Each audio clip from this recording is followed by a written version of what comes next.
Is anybody in here gay? Get her! No, just kidding. I'm totally joking. This is New York. Are you gay for real? Yeah. Okay, so you know the gay marriage is illegal, right? Why do you think that that's illegal?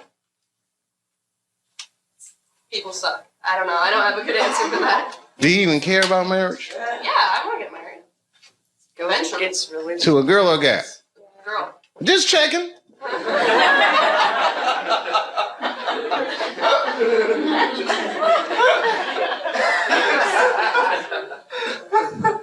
Why do you think it's illegal? People are scared of change. Do you think so? morality. Who said morality? Do you think so? I don't. Whose morality? Who said big business? She knows what's going on. Huh? Hmm? Yeah? When kids get married, they're going to wake up to the reality of problems of marriage just like everybody else.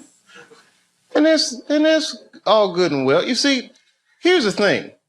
No matter what your morality is, it's still a secular society. So even if gay marriage is against my own personal beliefs, I can't necessarily believe a government that would say we don't want to do that for moral purposes. Not while you fucking bombing Iraq like that, or sending motherfuckers to Afghanistan like that. I mean, you can't be hitting me with all this dubious ass morality. They say morality because that's what their constituents need to hear, and because they think that's what their constituents want to hear. But honestly, Bill Clinton said 90% of the shit that people talk about has nothing to do with what the actual job of the president is about. You think the president be sitting around, what time is it, 10 o'clock? Oh, we got that gay meeting. Hey, guys, what are we going to do about that? I mean, they don't give a fuck about it. No, who actually is going to give a fuck? Big business. And I have a whole belief system about that you just don't want to know about.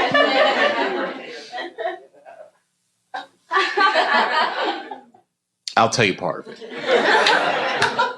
All right, it's a tiered, listen, marriage laws are fucked up in America.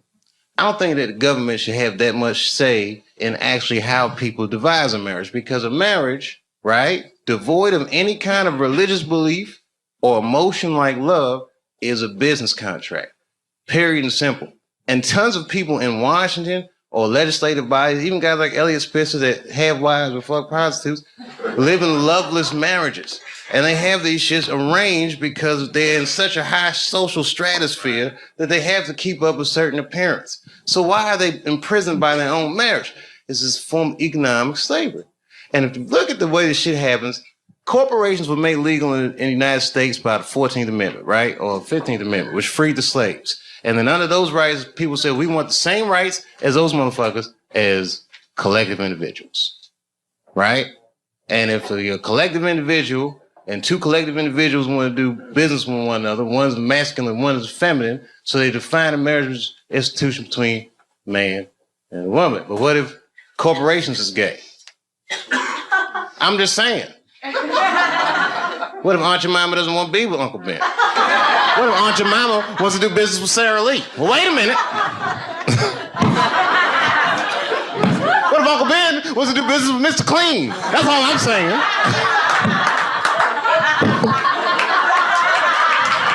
Guys, wait a minute. That's a little gay.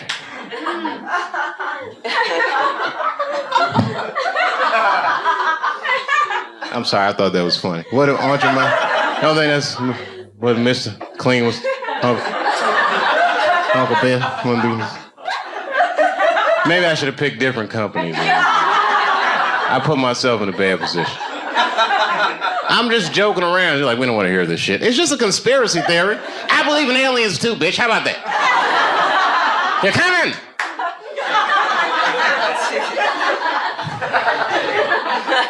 Gay aliens, they're here.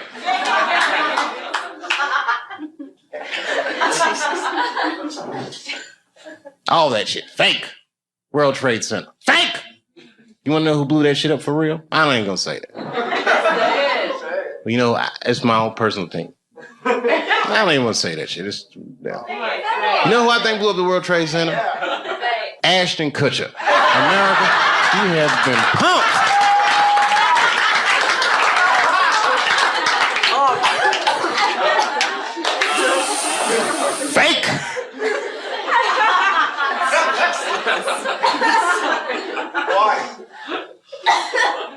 Why did he blow up the World Trade Center? I don't want to sound like a cynic.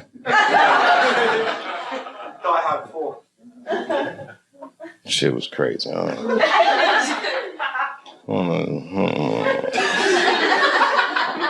don't know the truth, but I know who does. Strippers. They know everything. Does anyone have a cigarette? Yeah. Sure. Good on you, mate. I wish I had it. Your accents are so nice. Huh? And I do listen to BBC News. We all listen to the BBC. You're all listening to the BBC.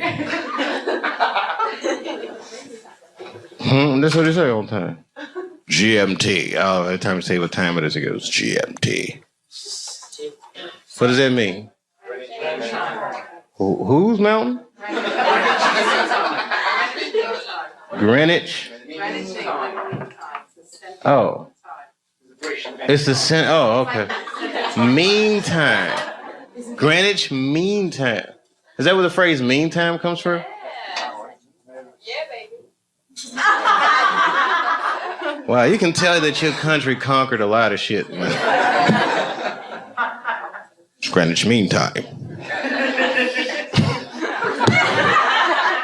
I learn shit every day.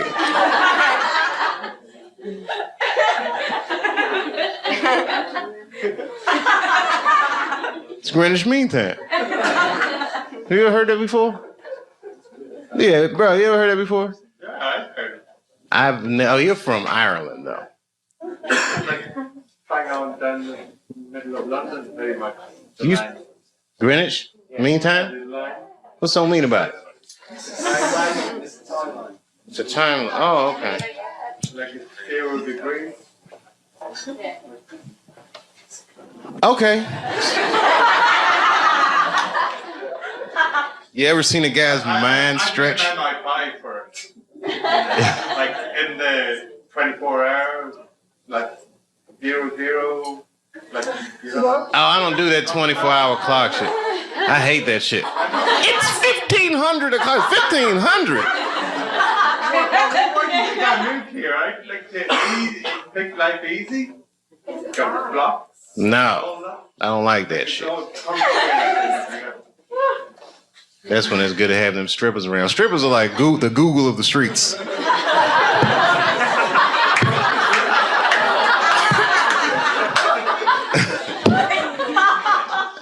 Never seen somebody answer so many questions without a crystal ball.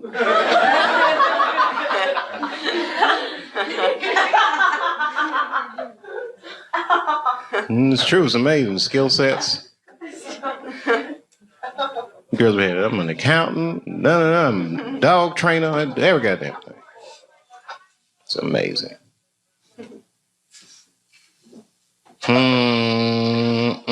All right, it was something hilarious though. All this shit is depressing. Ashton Kutcher didn't blow up those buildings, by the way. I don't want you to think. I'm not gonna put that on him. Huh? If he did, who was he pumping?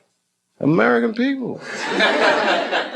American person is one of the most lied to people in the world. That's our whole game with America. Because freedom is not a privilege, my friend. It is a fucking burden. Because a free person has to make choices all the time. And you can't make a good choice unless you have the information. And in America, it's not like China. You know in China when they had the earthquakes, you know what the headline was in the newspaper? What earthquake? They don't tell those people shit.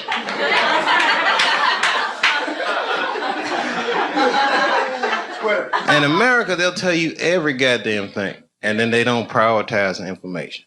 You gotta figure all that shit out for yourself. That's right. The war will be breaking out and you'll be like, did Michael Jackson fuck them kids?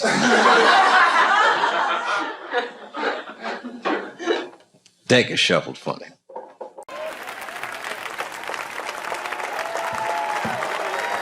I promise you, whoever cares the most, I care at least as much as them. I know what I got. because I lost it all. I gotta tell you something, and I don't talk about it often. Have you ever worked all your life for something and have it not work out? That happened to me. It was tough. Think about it. I was gone for 12 years. It's not a little bit of time. It was hell. I watched other niggas that I knew become very famous. I watched the world go on without me. I mourned the loss of it. And after a while, I didn't care. Coming back was terrifying. I understand what I am. I really do, more than anybody. Like when they write about me in history, I'll be dead reading it like, yeah, I knew they'd say that.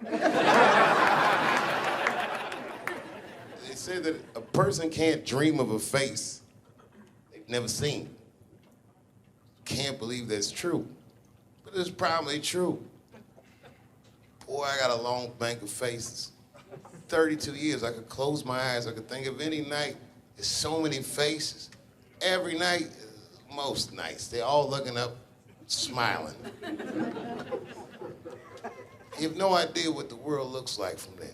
All different races, all different colors, all different kind of beliefs, just looking at me, smiling for 32 years, night after night.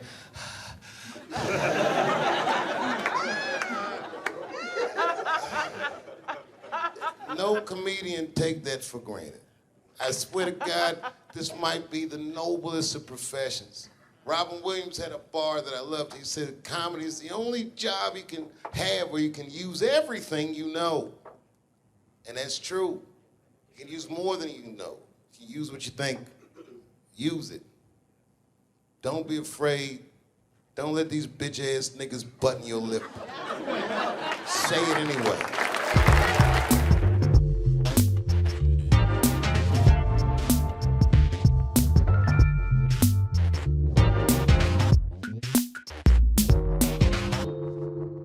Dave was like, y'all wanna go bowling? And we were like, ain't no bowling alley open on Christmas this late. Like, what you talking about? And he started laughing. He said, do you realize I'm Dave Chappelle? Hey, y'all, my name is Tiffany Haddish. This is where you guys should applaud and go crazy. I'll wait.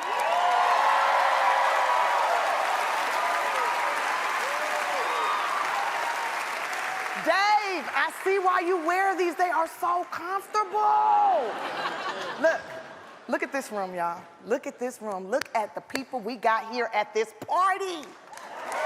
Yes. Comedians, actors, and musicians are all here for one man. We're all here because Dave brings people together in a way that maybe no one else in the world can. I met Dave over 20 years ago, and we've been friends ever since. Dave, you have always been my mentor, my big brother, and every time I step on stage, every time, I think of you, because I've always want to make you proud, because you the GOAT, you know, you the greatest. What I love about Dave is his spontaneity. My favorite story with Dave was on Christmas, one year after I finished feeding the homeless at the Laugh Factory. I do that every year because I never forget where I came from. Not the Laugh Factory, homeless. Dave called me to meet him for drinks. And when I arrived, I see him there with Marlon Wayans, and I was like, what are y'all fathers doing here on Christmas? Shouldn't y'all be with y'all kids? And Dave said, who are you, Scrooge? Bitch, have a drink.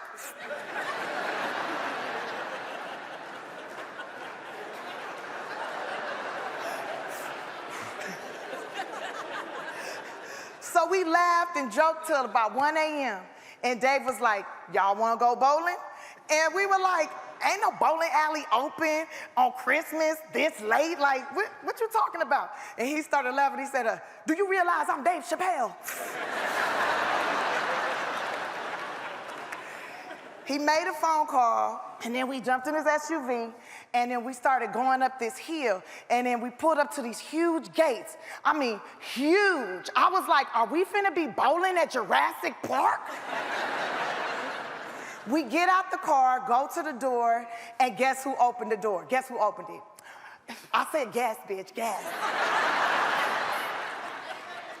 Eddie Murphy opened the door. We was at Eddie Murphy house. We was at Eddie Murphy house. And I was like,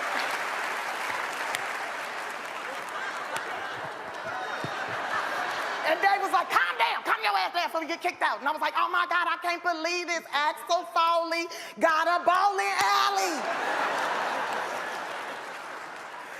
Man, we must have talked and laughed and shared stories for hours. And that's the kind of guy Dave is, just spontaneous. And he's magical, and he's a horrible bowler.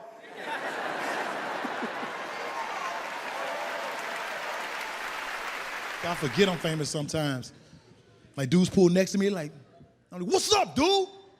You old boy. Oh yeah, thanks.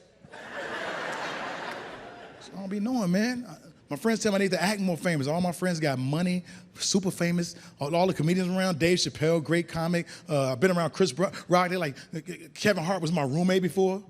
Yes, yes. Every morning he wake up like, I'm gonna make it. I'm like, nigga, go make that breakfast. Get these little ass Air Force Ones out of here. Whose shoes is little? He used to hate the little shoe joke. Get these little shoes out of here. One time he got in the car and I had his shoes hanging from the rearview mirror. The baby shoes, like, Kevin, look at your shoes. Get them down, get them down. But yeah, my I don't know, man. Trying to figure out my famous, who am I? Because I know I've been in shit, but people keep asking me, what you gonna be in next? Motherfucker, this. I don't know what's next. Stop asking actors what's next. I don't know how to been in some shit. I know I've been in some shit because I Googled me. You know, go to hell, Google. I Googled me, and they said I was 48 years old. Who the fuck changed my age? That's the worst thing you could do to somebody in Hollywood is make them older. I didn't even know what happened until I went to an audition and Morgan Freeman was there. I'm like, we here for the same part. Nigga. Stop trying to make me an uncle when I'm still a cousin. But I've been in some shit. I've traveled. I've done things. I was in Africa. I got booked in Africa, Nigeria. They paid me so much money, I thought they purchased me. I told my baby, I was like, Daddy might not be back. They gave me racks, motherfucker. I just imagine me being there and shit, in some cage, like, come look at my new D-Ray. There's my lion, there's my zebra, and there's my D-Ray. D-Ray, tell a joke.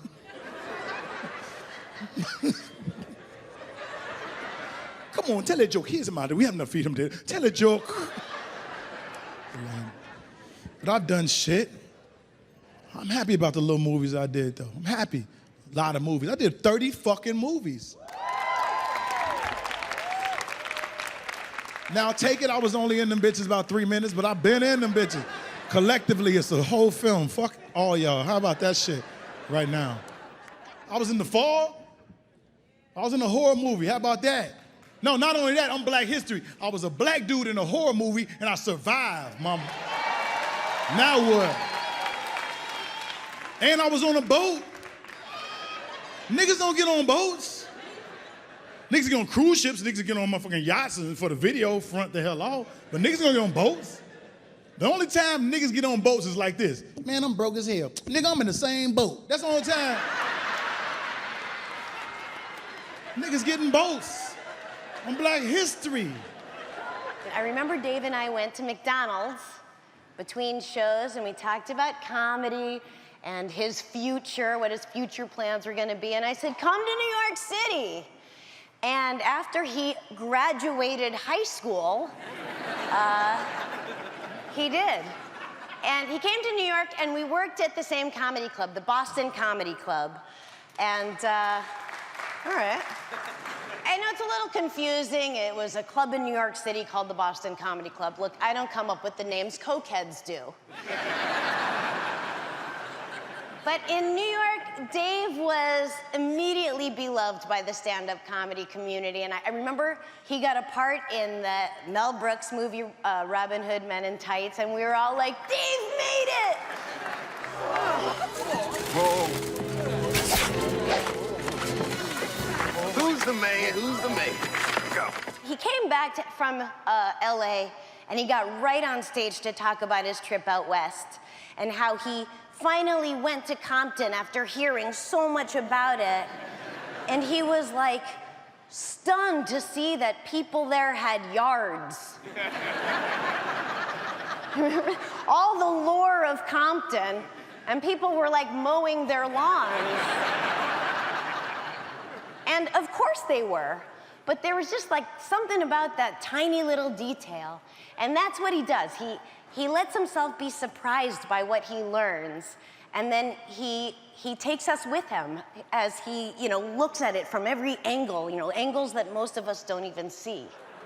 Isn't it weird how there's a disease that just starts in 1980 and it doesn't kill anybody but niggas, fags, and junkies? Isn't that a fucking amazing coincidence that this disease hates everybody that old white people hate? I think either God is white or the government hid that shit in disco balls.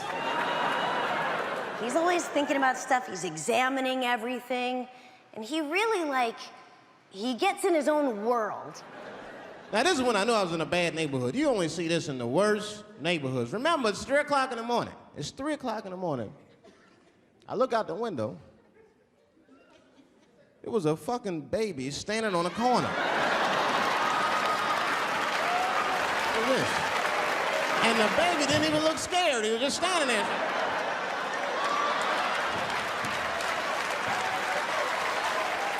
I mean, it made me sad. It made me sad, really. You know what I mean? Because I wanted to help the baby.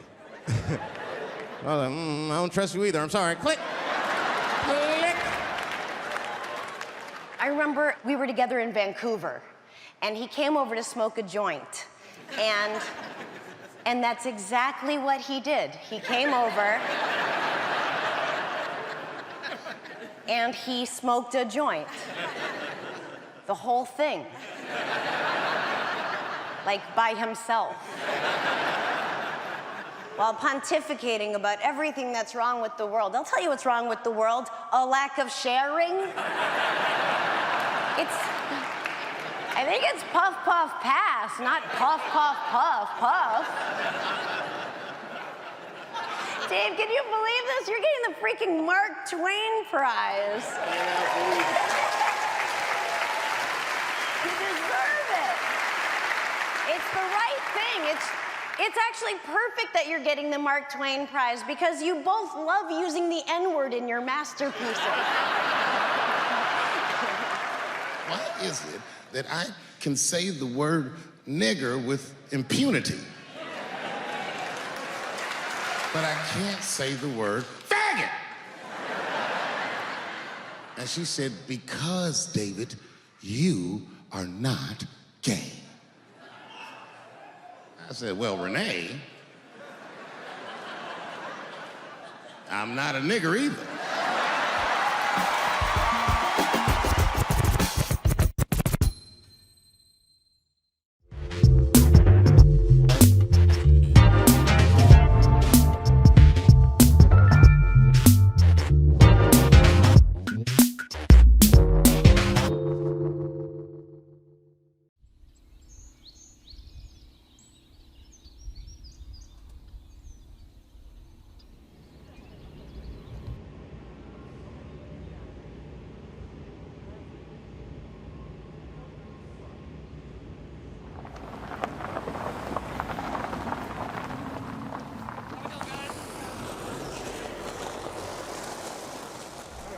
You're good, man. Thank you. Temperature check. Not going to be impacted by my sunburn. Oh, I don't think so. It's better for people to ask. Just step right over to the table. Take your picture.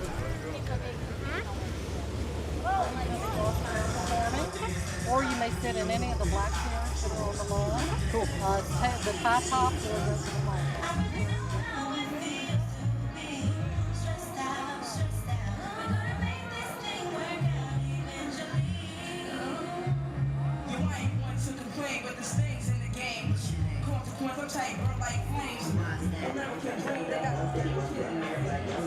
Dad, I need $250. He's only 12 years old, so I freaked out. What's going on, nigga? Somebody trying to kill you?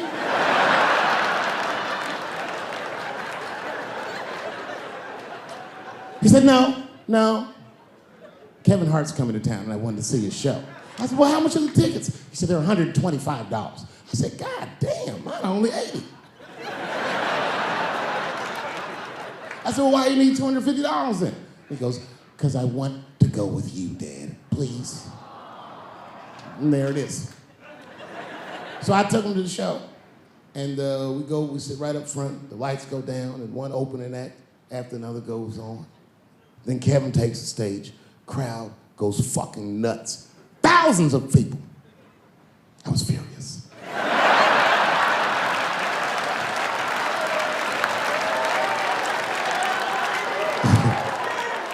The longer the show went on, the madder I got. Because his show was fucking outstanding. It was maddening. These people were fucking holding their stomachs. My son was slapping his knee. Yeah, nigga, I do this too. I'm so good at writing jokes, and this is not even an exaggeration. I actually write jokes backwards. I will write a punchline with no particular setup in mind. I just put it on a scrap of paper, and I'll throw that scrap of paper in my fishbowl. I have a fishbowl in my house filled with random punchlines. And every once in a while, I'll shake the bowl, and I'll dig in there and just pull one out and see if I can make that shit work. And I picked one for this special. It's not an easy punchline to pull off. Are you ready? Yeah. Here it goes. The punchline is, so I kicked her in the pussy. I haven't finished the joke yet. I just know whatever happens in the beginning of the joke, at the end of the joke, for some reason, I'm gonna kick somebody in the pussy. And it's going to be hilarious. I'm just afraid of being attacked. Happens to the best of us. Don't ever forget what happened to that French actor. You know what I'm talking about? Juicy Smouillet. He's a very famous French actor.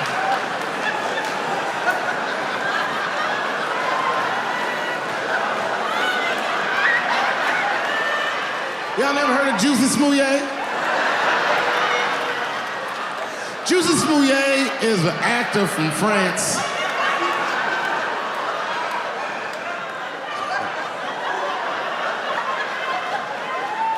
And he became famous on a show called Empire. One night, he was in Chicago late at night and was the victim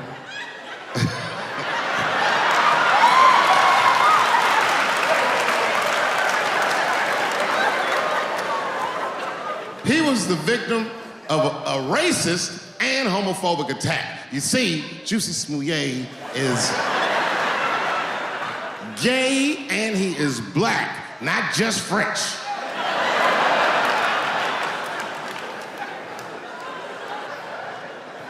Oh, it was a crazy story. Apparently, when he was walking down the street late at night, two white men came out of the shadows with MAGA hats on and beat him up. Tied a rope around his neck, called him all kinds of niggas, and put some bleach on him and ran off into the night. This shit was like international news.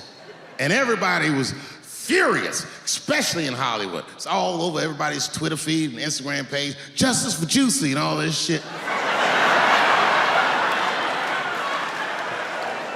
The whole country was up in arms. He was talking about it all the time on the news.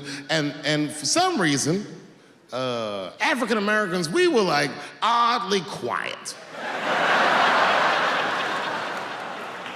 We were so quiet about this shit that the gay community started accusing African American community of being homophobic for not supporting him. What they didn't understand is that we were supporting him with our silence. Because we understood that this nigga was clearly lying.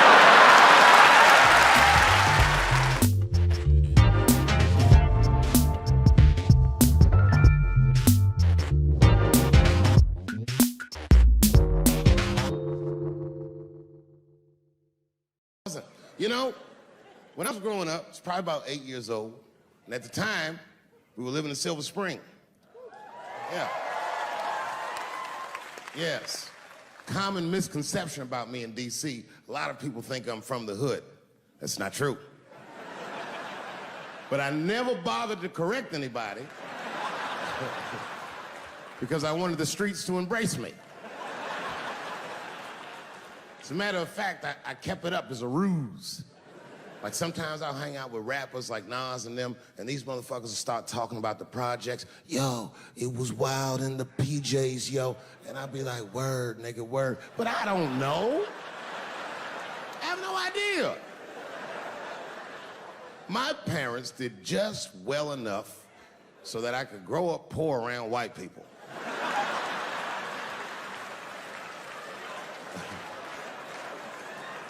And to be honest, when Nas and them talk about the projects, nigga, I used to get jealous because it sounded fun. Everybody in the projects was poor, and that's fair. But if you were poor in Silver Spring, nigga, it felt like it was only happening to you.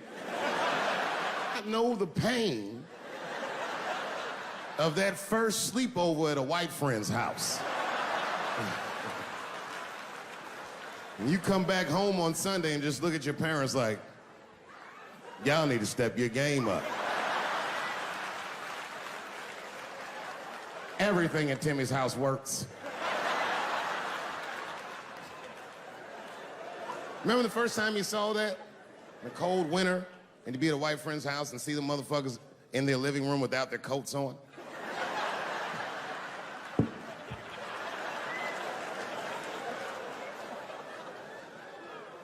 Timmy was one of my first white friends, like, in my life, man. He's a good dude, too. He moved to Silver Spring from Utah, of all places. I guess his family was affiliated with that Mormon church they got down there, and me and him used to hang out. And one day I was at his house, we were just hanging out, and Timmy says, Dave, why don't you stay for dinner tonight? I said, oh, man, I'd love to, but I can't. If I'm not home before dark, my mother will kill me. That was a lie. My mother had several jobs. I hadn't seen her in like 3 or 4 days. At that point in my life, it was my experience that white dinner wasn't delicious.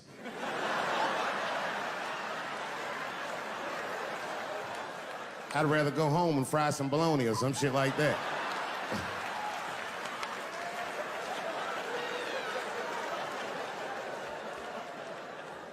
But then old Timmy threw me a curveball I wasn't expecting. He said, it's too bad you can't stay, Dave, because Mom made stovetop stuffing. I said, what the fuck, stovetop? Well, hold on, nigga, let me make some phone calls real quick. I had seen that commercial so many times, I had dreamt of getting my hands on some of that stovetop stuffing. And finally, I met a motherfucker that actually had a box of stovetop in the house. I couldn't miss this opportunity, so I pretended to call my mother. And then I came back and I said, Timmy, you're not gonna believe this great news. Mom said I can stay. And he said, fantastic. He said, why don't you come with me and we'll help set the table and then we can say the blessing. I had no interest in setting this motherfucker's table or saying these crazy ass Mormon prayers. I just wanted that goddamn stuffing. My hands first. My plan was simple. Wash my hands slowly, and by the time I'm done, the table will be set, the blessing will be said, and all that there will be left to do is eat. Went to the bathroom. I washed my hands very slowly. I must have been in there for about 10 minutes. And suddenly, one of his mothers came to the door.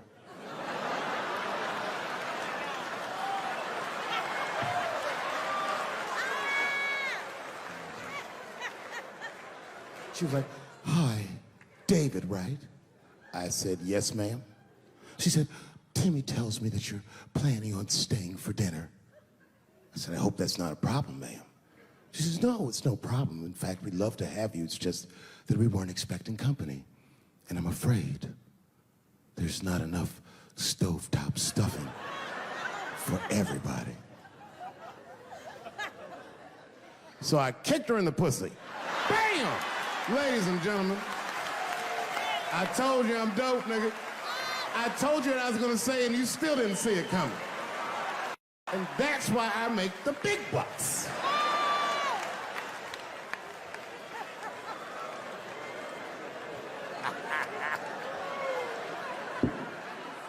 Oh my God.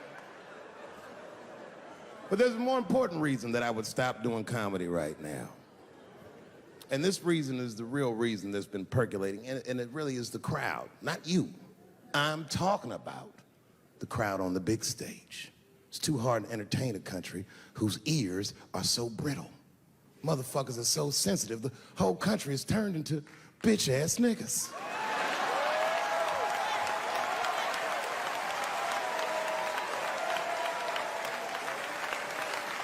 Everything you say upsets somebody. You know, I can remember when it all started. It was when I was doing Chappelle's show. When I was doing Chappelle's show,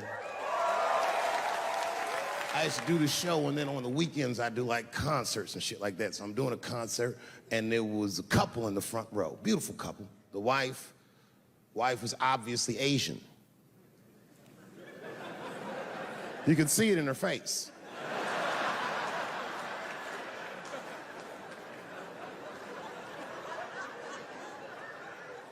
The husband, this motherfucker was mysterious, to say the least. Couldn't quite pinpoint where he was from. Caramel-colored fella, very nice hair, but he could have been from anywhere. Bangladesh, Mexico. I can't guess with a nigga like this. All I knew for sure about this guy is that his wife was a bitch. I could see that in her face, too. No, he was laughing and having a good time, and she was scowling at me at a goddamn comedy show. I couldn't figure it out. And then I realized at some point that she was pregnant, and I was smoking on stage. I said, oh my God, that's probably why she's mad. So I started to put my cigarette out, but then she hit me with one of them fake non-smoker calls. So I just kept smoking. I thought to myself, bitch, that babe will be fine, relax. And I tried to break the tension. I just asked her. That's all I said. I go, hey, where are you guys from anyway? And I could tell that she was on to me. She goes, very condescendingly, she says, I'm from California.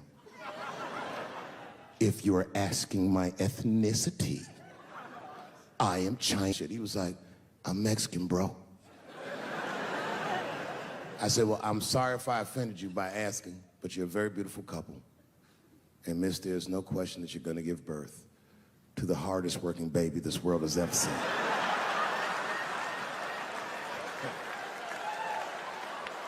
That's not a bad joke. She got very upset. She got up to leave immediately, but she didn't just leave. She had to take one last dig at me on the way out. I will never buy one of your fucking DVDs again, Dave Chappelle. I said, ma'am, with all due respect, Chinese people don't buy DVDs.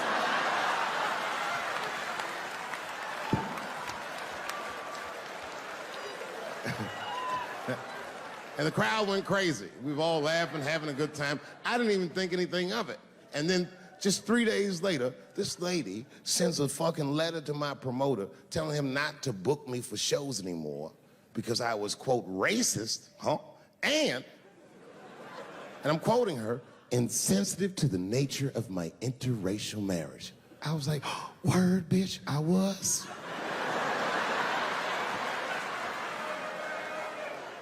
If she would know that I myself am in an interracial marriage.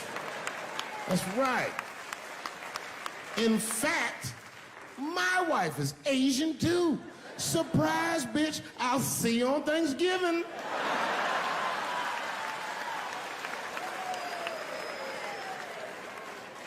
But my wife's not Chinese.